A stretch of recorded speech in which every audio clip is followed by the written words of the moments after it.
Hello and welcome to Lost Love Chronicles. I was 2 shots of Jack Daniels into what was starting out to be an epically bad weekend, and it wasn't even 3 in the afternoon on a Friday. I'm a reporter for a small newspaper in the Midwest, and because I had worked several late nights in a row, my boss had given me comp time off for Friday afternoon. So after running a few errands, I headed home for what I hoped was going to be a good nap in my favorite lazy boy. But as I pulled up to my house, I saw there were 2 cars in my driveway, one belonging to my wife of 7 years, Tracy, and the other I didn't recognize. I thought it was odd that Tracy was home in the middle of the day. She was an actuary for a mid-sized insurance company and usually worked 8 to 5. And then, of course, there was the second vehicle. But still, having what I thought was an amazing marriage and trusting the love of my life completely, I didn't jump to any foregone conclusions as I unlocked my front door, and my world went to complete shit. There were the unmistakable sounds of 2 people going at it hot and heavy coming from our bedroom upstairs. The door was obviously open, because they obviously weren't expecting company, and I could hear moaning and yelling. I took the carpeted stairs 2 at a time, and when I got near the bedroom I could hear them much more clearly. "This what you want? This what that your husband not giving you?" railed some guy I had never heard before to my wife, who was groaning louder as she was obviously getting pounded. When I got to the door of my bedroom, I could see my gorgeous wife on her back beneath some guy who looked like he played linebacker for the Packers giving her a tremendous sex. And from what little I could see, he was giving a lot to her. Despite what he had said, Tracy had never indicated to me previously that she felt unfilled, but what I was seeing and hearing told me I wasn't measuring up for her. I was suddenly feeling extremely nauseous, probably because my world was crumbling right in front of my eyes. "Playing through.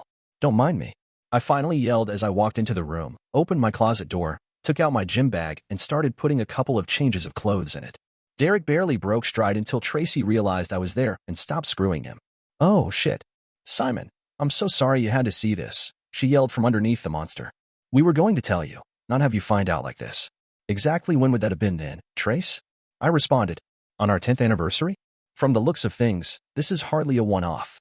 Surely you could have found the time to tell me before this if you really cared." Although he had stopped pumping my wife, Derek was still, and she was trying to look around him as we spoke. "Never mind, Tracy. I'll just grab a few things and be out of your hair.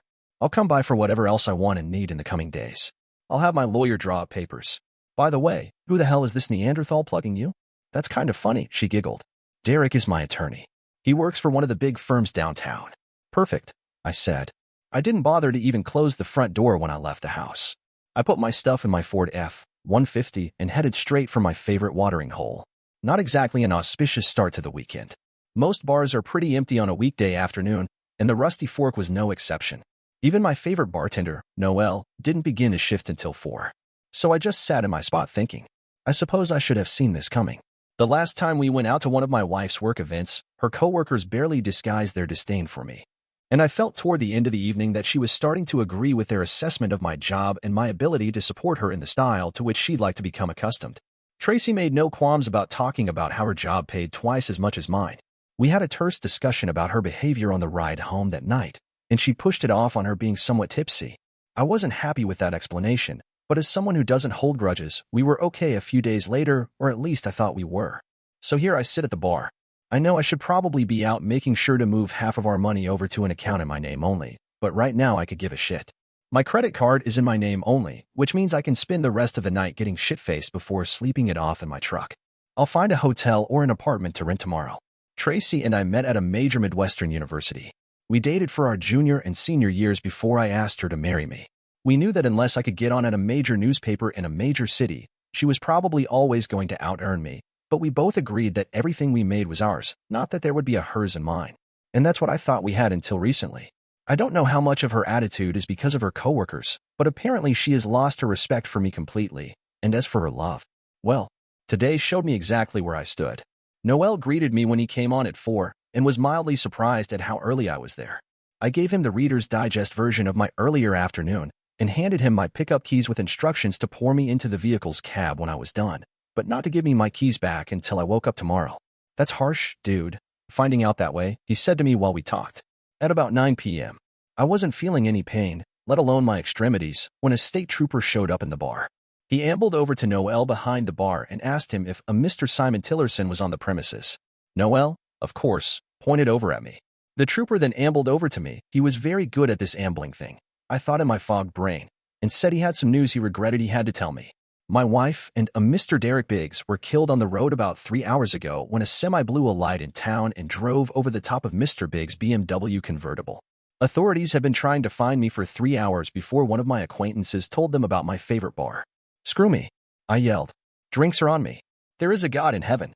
A cheer went up for my announcement. Trooper Reginald Masters looked like he'd seen a ghost. I don't think he was expecting glee from the new widower. Mr. Tillerson, I get that you must be in shock, but not shock, buddy, ecstasy, I wailed in my drunken state. The reason I'm so screwed up is because I caught the two of them screwing in my bed this afternoon. I was going to leave the witch. Screw her dead body. This couldn't get any better. The trooper still looked appalled. I couldn't care less. Normally we like for the next of kin to identify the body, just to be completely sure it truly is that person who is dead, but I don't think Mr. Tillerson is going to be of any help tonight, Masters said to Noel. Could you make sure that someone leaves him the message to go over to the morgue tomorrow? Noel nodded affirmatively. I may have been drunk as a skunk, but I completely understood what was going on and what Masters had told me. And even though I knew that I would miss my wife when I sobered up, she had cheated on me and was going to replace me.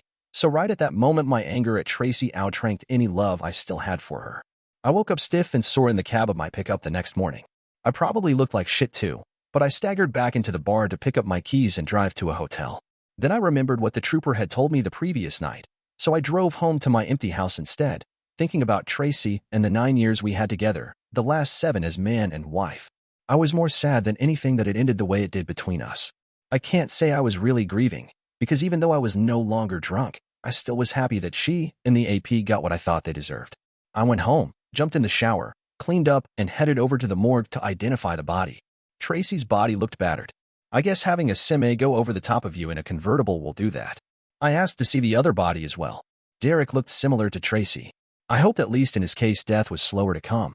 When I got back home, I knew I had to make at least 3 phone calls, one to my parents, one to her parents, and one to her sister, Anya.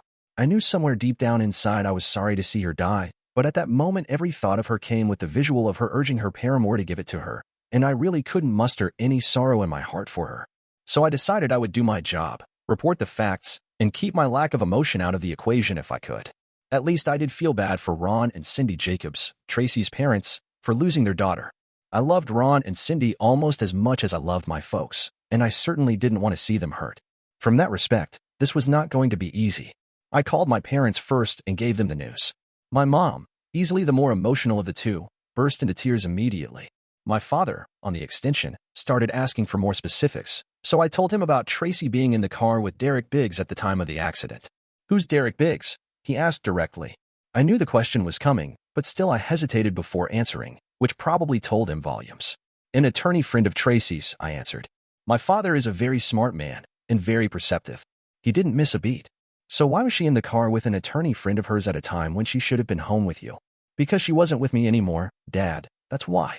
I caught her and Derek having sex in our bed earlier in the day, and I'm guessing it wasn't their first rodeo together. So I threw some clothes in a bag and left. I don't know why they were in the car at about 6. I'm assuming they were going out to eat, considering the time. Well, shit, son, I'm sorry to hear that.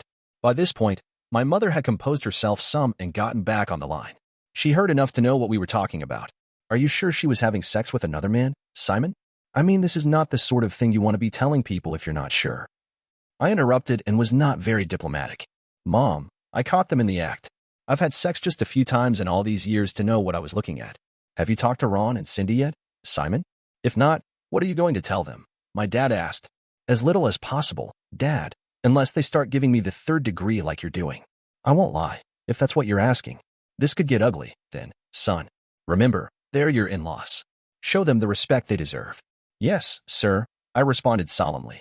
The phone call to Tracy's parents went eerily similar to the one I had with my folks.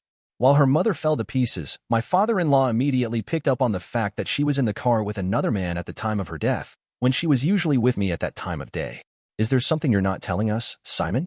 I heard Ron say as Cindy bawled in the background. At 6 on a Friday night, Tracy should have been with her husband, but she was in a car with another man.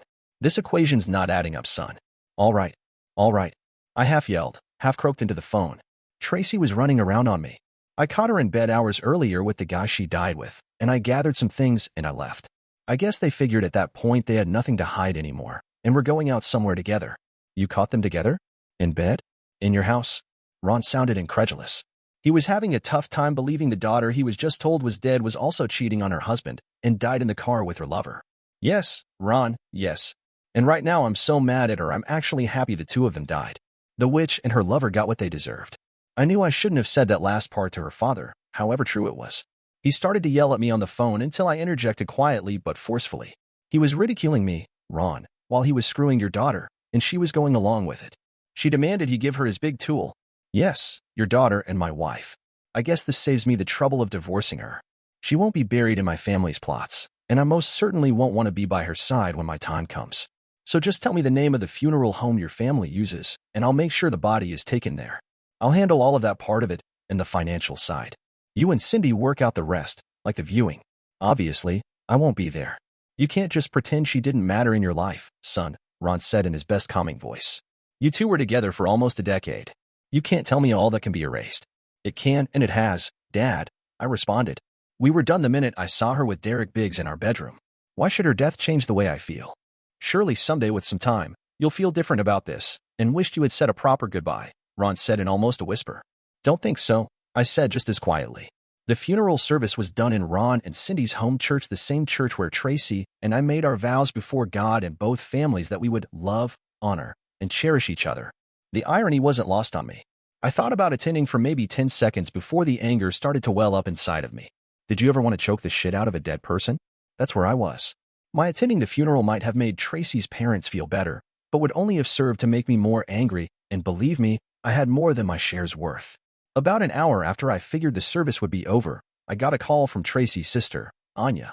I knew this wasn't going to pleasant, but I suppose she needed to vent, especially if her parents hadn't told her the complete story. Tracy was right. You are a piece of shit. You're a small man, with small dreams, and you have a small tool. You write small stories for a small newspaper and have a small future. I always wondered what took her so long to start cheating on you. Well, pleasant day to you too, Anya, I replied in greeting. So, I'm guessing you knew all along. So then why, if I was such a bad guy, would you have even wanted me there? Because you embarrassed my parents, you piece of shit. How can you even answer the question as to why Tracy's husband wasn't at the funeral? My parents practically died of embarrassment when they had to tell the Reverend why you weren't coming. You are a piece of shit, and I hope you die too. Now, you're catching on, Anya. I yelled into the phone. That's exactly what I thought about your sister and her lover after I caught them. And you know what? I got lucky. They did die. So now why don't you just go and leave me alone? I thought that went well. I got a realtor and put the house up for sale immediately. I moved my stuff into the spare bedroom, and I sold off for dirt cheap all of our bedroom furniture, including the sheets and pillowcases. I was never going to touch any of that stuff again. As for the rest of Tracy's stuff, I took her jewelry, most of which I had given her, and sold it to a local jeweler and gave the money to a church food pantry. Her clothes and everything else I boxed up and took to her parents, telling them they could keep or dispose of the stuff at their leisure.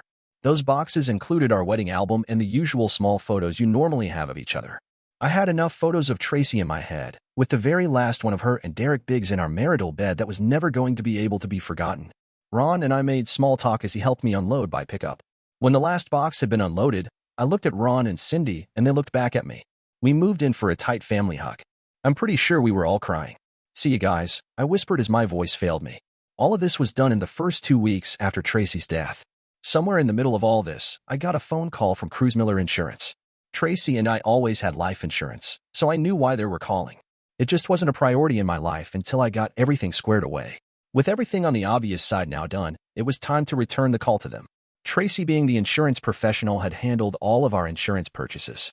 We always discussed everything, but since that was her field of expertise, I let her make the final decisions there. One of those decisions was a $1 million life policy on each of us, with a double indemnity clause for an accidental death prior to age 45. That meant a $2 million payout was coming my way. But then the insurance agent said something else that almost made me choke on the coffee I was drinking. Seems that since the driver of the truck caused the accident, his firm would be on the hook for some sort of payout for wrongful death, unless I wanted to go to court and try to sue them for everything I could get. They would pay for both Tracy and Derek. She advised me that I should accept nothing less than another $2 million, although she figured $3 million to $4 million would actually be right in this situation. After the lawyer would take his cut, I stood to have about $5 million in the bank. I actually wound up with $4.75 million in the bank after the lawyer took his cut. I really didn't care at that point as I was completely numb. The trucking company settled with Derek Biggs' widow as well, and the signing for both was to be at the same time and place.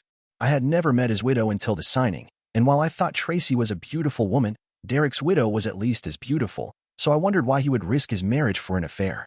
I guess that maybe he was so sure of not getting caught he didn't see any risk to the affair.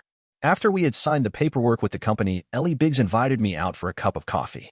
Seems she had one question in all of this that never got answered by anybody, and she was hoping that I could provide that information. My husband didn't have a friend named Tracy Tillerson that I was aware of, and after checking, his firm told me she was not a client. Yet they were in the car together when they died.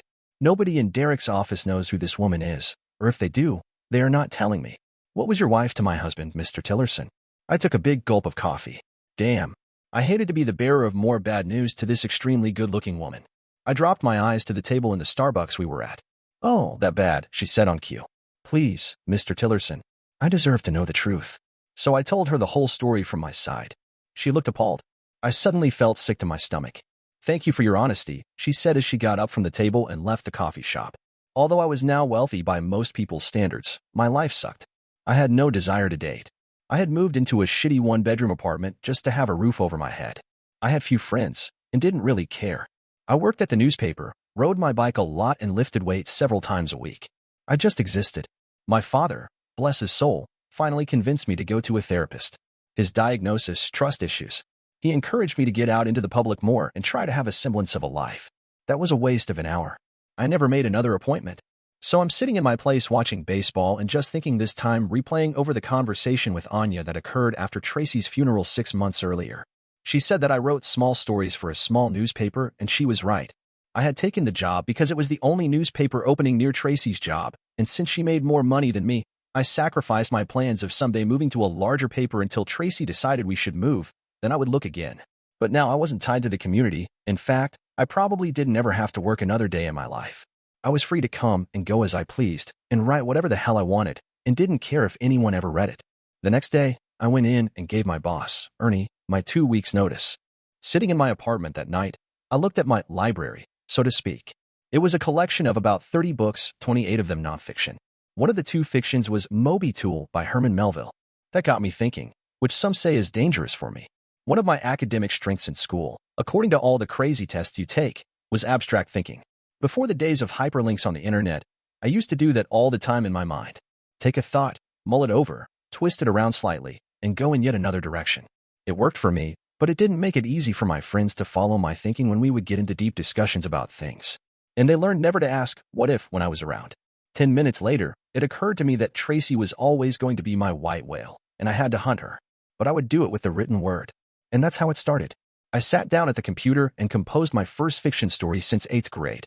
The Derek Biggs character was killed off, and the Tracy character got severely punished by life. It took me 2 full days to write it, edit it, and polish it, but for the first time in half a year I felt energized. I still couldn't punish Tracy in real life, but I could in my head in this story.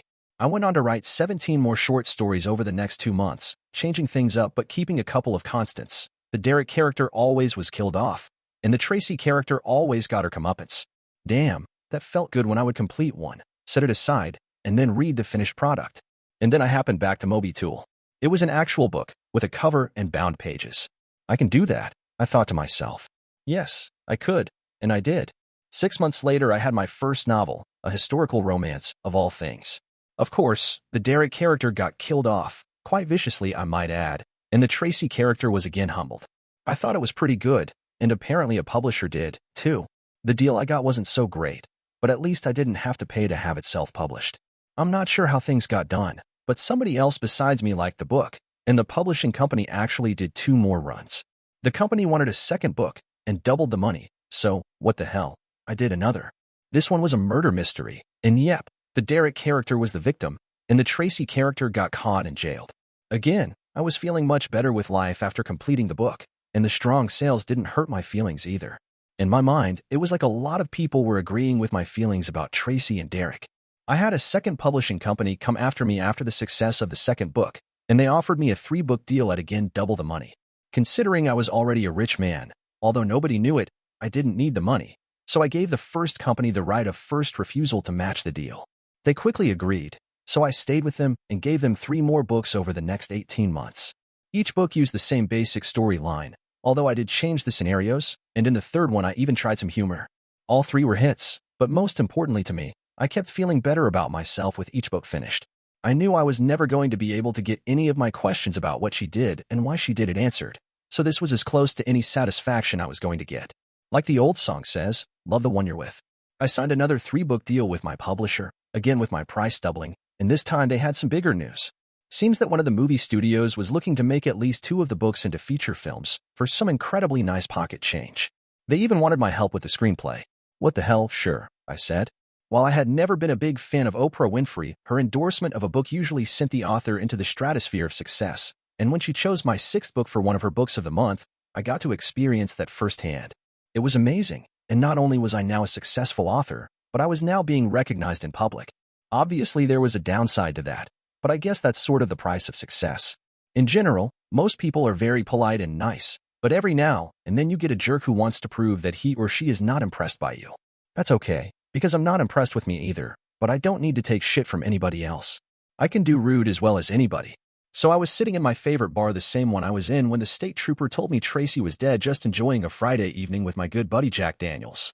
Now worth north of $10 million, I still enjoyed the simpler things in life: a good drink, working out, riding my road bike, a good-looking woman every now and then. I still lived in the same crappy apartment and really hadn't been searching for lasting female companionship.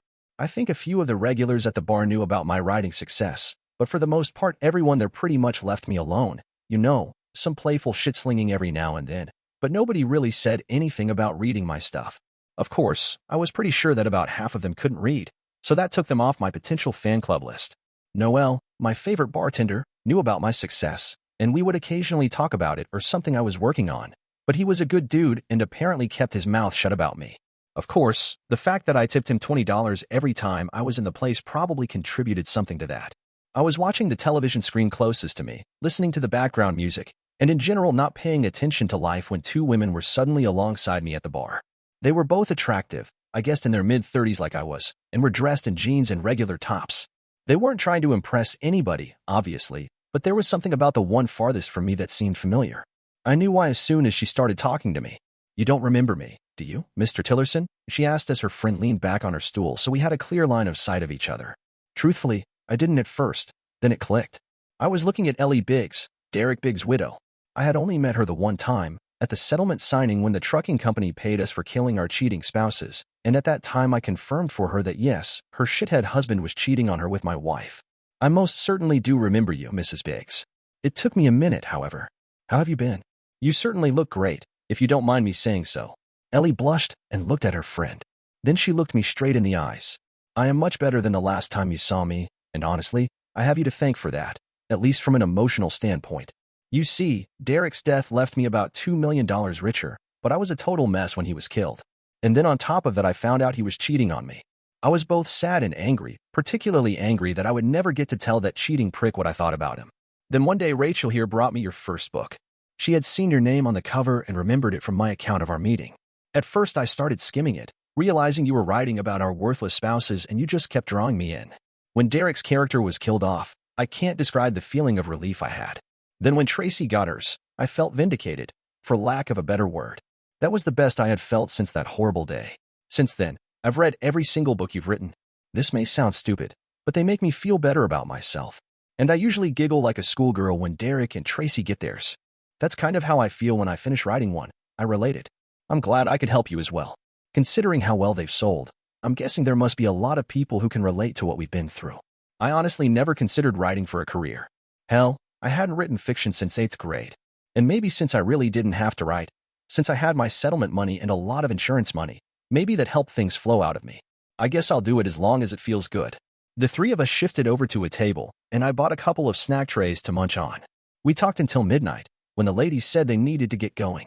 I told them I honestly couldn't remember having a nicer night in quite some time, and asked if we could do it again in the future.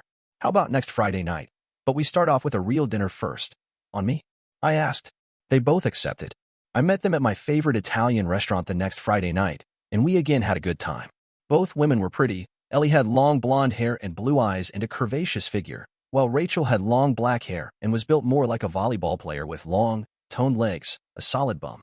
While Rachel had on a short, clingy skirt that nice showed off her best assets. Truthfully, I felt slightly awkward having the 2 best-looking women sitting at my table. "Oh shit, What a lie. I absolutely loved having the two best-looking women in the restaurant sitting at my table. We enjoyed an excellent meal and good conversation as I got to know the pair, but as the restaurant had a filled waiting room, I didn't want to keep anyone waiting, so I suggested we leave the table and get an after-dinner drink at a club about 10 minutes away. Rachel begged off at that point, and I agreed to drive Ellie home after the drink. The bar at Stella's was only half filled, so it was easy for Ellie and I to converse. The first thing I asked her was if she or Rachel was the winner. Did the winner get me, or did the loser? Apparently, she didn't give me enough credit for knowing how the female mind worked, because she blushed a deep red. I was the winner, I hope, she stammered quietly. Actually, I think I'm the winner, but I was the winner when you both sat down with me.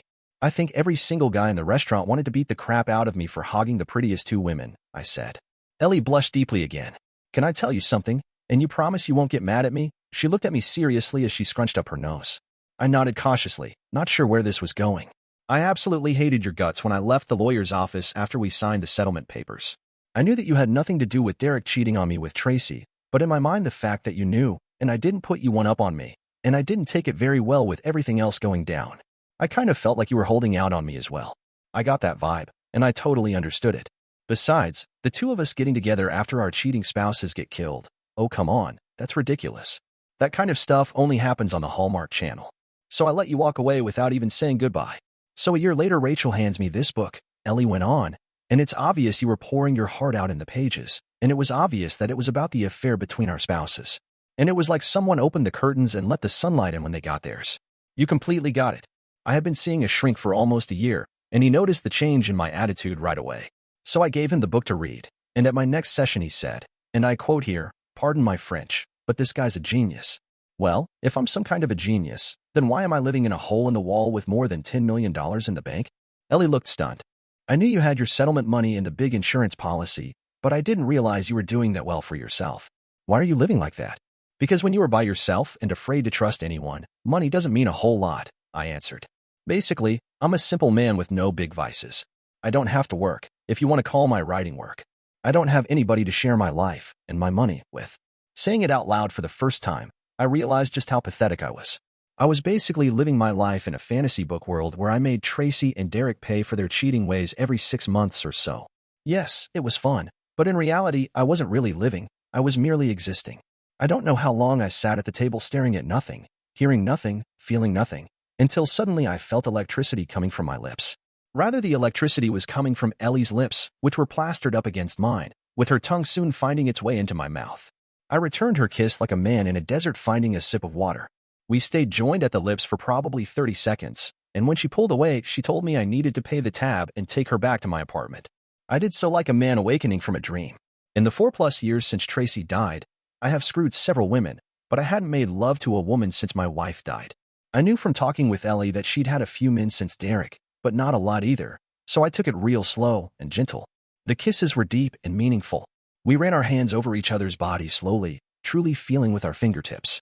I mean, Stevie Wonder would have been proud of us. Then when it came time for the main act, we had an amazing and wild sex. I lost all sense of time and space for a second there, and when I regained my senses I was gently laying on top of Ellie, mostly supporting myself with my arms, which were beginning to quiver from the strain. I rolled us gently to our sides so we were facing each other as she slowly opened her eyes while still gasping for breath. Wow, she mouthed at me with no sound coming forth. We lay looking at each other silently, playing a little kissy face like teenagers. Finally, she spoke. I completely understand what you have told me, and all I can say to you is if you let me in and trust me, I will prove worthy of your trust every day for the rest of our lives. If that's a proposal, I accept. No, we didn't get married after one great night in the sack, but that night was the beginning of the rest of our lives together. We tied the knot about a year later, once we were both sure we had put our personal issues behind us. We moved into a big new house we had built in the country, which featured 5 bedrooms, one for us and one each for the 4 children we planned to have. We built a guest suite as well, so we could have frequent visitors. And I learned how to write about other things in addition to the Tracy and Derek revenge stories. Once I started dating Ellie, we both found I didn't need to continue to punish the pair in words, but since it sold well and was still fun to do, I still wrote 1 or 2 a year, much to the delight of my publisher's accountants. The karma train had been good to me, so I was glad to add a few passengers along for the ride. Dear listeners, please share your thoughts in the comment section below and don't forget to like, share, and subscribe.